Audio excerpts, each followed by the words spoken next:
അങ്ങനെ ഫ്രണ്ടിന്റെ കല്യാണമൊക്കെ കഴിഞ്ഞ് വെറുതെ ഇരിക്കുമ്പോഴാണ് പുറത്തേക്ക് എവിടെയെങ്കിലും പോയാലോ എന്ന് ഏട്ടോ ചോദിക്കുന്നത്. പിന്നെന്താ പഴശ്ശി ഡാമിലൊക്കെ ആയാലോ.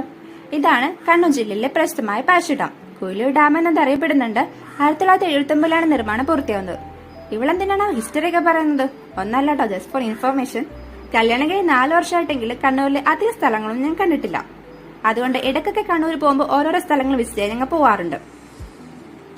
ഡാമിന്റെ കുറച്ചു മാറിയങ്ങ് പഴശ്ശി ഗാർഡൻ എന്ന് പറയുന്ന സ്ഥലം കൂടി ഇങ്ങനെ വിസിറ്റ് ചെയ്യാൻ പോയി. ഗാർഡനും പാർക്കും ആയിട്ടുള്ള ഒരു ഏരിയ ആയിരുന്നു അത്. ധാരാളം റൈഡും കാര്യങ്ങളും ഊഞ്ഞാലും എല്ലാം അവിടെ ഉണ്ടായിരുന്നു. അത്യാവശ്യം അവിടെ കുറച്ചു നേരം നടന്ന് അങ്ങോട്ട് നീങ്ങുമ്പോഴേക്കും ചെറിയൊരു ഊഞ്ഞാൽ ഞങ്ങൾ കണ്ടു. അങ്ങനെ അവളെ ഇരുത്തി ഞങ്ങൾ കുറച്ചു നേരം ഒന്ന് ആട്ടിച്ചു. പിന്നെ കുറച്ചും കൂടി നീങ്ങൊരു ഒഴിഞ്ഞടക്കുന്ന പൂളും കൂടി നമുക്ക് കാണാം. ധാരാളം കടകളൊക്കെ അവിടെ ഉണ്ടായിരുന്നു, പക്ഷെ ഒന്നും തുറന്നിട്ടുണ്ടായിരുന്നില്ല.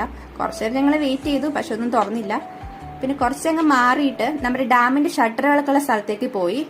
ഇതാണ് നമ്മുടെ ഡാമിന്റെ ഷട്ടറുകളുടെ ഭാഗം. അത്രയേ ഉള്ളൂ. ടാറ്റ ബൈ.